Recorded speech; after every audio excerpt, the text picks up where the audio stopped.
What's going on, guys? It's Luke here. Today we're going to run through this trade recap. Took one trade today, just a one-to-one continuation model. In and out, done for the day after this. Executions are on the Discord if you guys want to see. Before we get into this, guys, again, if you guys want a discount for Alpha Futures, link is in the pinned comment. Code LukeX will get you the best discount available. Right now, it's default at 10%. And if you guys want to join the Discord, link is in the pinned comment as well. We have, pre-market analysis and all that stuff every single day, so tap in with that. But coming into the day today, I kind of faded these longs again. This was the same thing as yesterday, and I just decided to sit them out just because I really didn't think it was a reliable setup. So basically, if you guys did take this, it's not a bad trade or anything like that. Just personally for me, I was kind of freaked out again about these relative equal lows. So price comes up, manipulates up off of market open. I feel like a lot of people tried to short right here. And I had the idea that if we maybe wanted to inverse this gap right here, we'd want to come down and short. But then we come back in and we tap into, I think it was this 2-minute bullish gap right here. So I was looking at this 2-minute gap, and I was like, if we inverse this, we're probably going to go lower, but if we continue to hold it, we might go higher. And we end up actually putting in a bullish SMT. Let me just pull this up with ES. So as you can, I think it was, wait, hold on. I thought we did. Wait, let me check.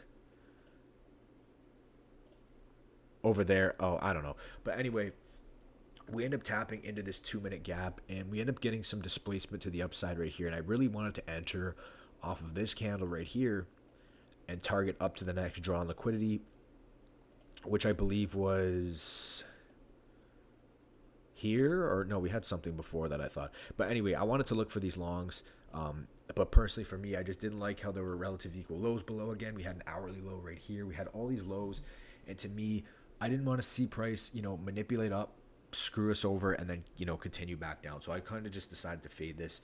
And again, if you guys did take this, it's not a bad setup or anything like that.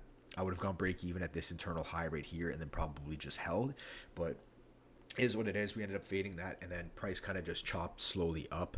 I didn't really take any continuations up because we did have news at 10, so around 9:50. So right here, I just decided to wait until news. So news happens, we end up pushing down, and we end up putting in this 10 a.m. data wick, and NQ taps into this 15-minute bullish fair value gap right here. And what it does is it respects the CE point, the midpoint of that 15-minute gap. So when I see ES start rejecting off the CE of the 15-minute gap, I know there's a high probability that we probably want to continue up. And at the same time, ES was ripping down, and it ends up taking out these lows.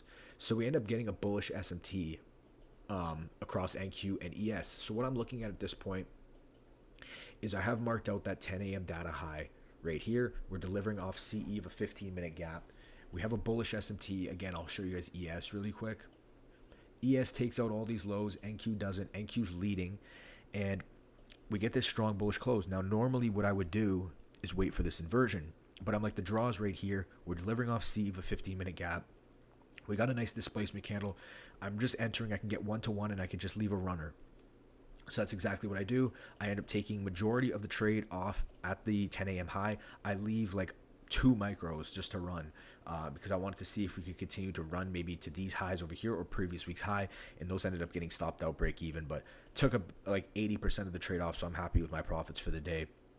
But just a simple continuation model. Again, SMT off the lows, ES takes those lows out, NQ doesn't. 15 minutes holding CE of this gap. We have a draw higher at that 10 a.m. data wick high because we had the red folder news at 10. 1-minute displacement candle right here. Volumes in our favor.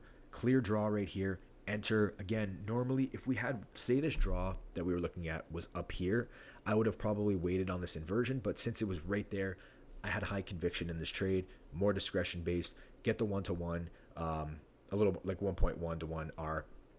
And yeah, that's it for the trade. So again, I was hoping we would flush through and continue higher, but it might do that now, but it wanted to take us all out break even first. But I'll take the win there. That's it for me, guys. Hope you guys enjoyed this one.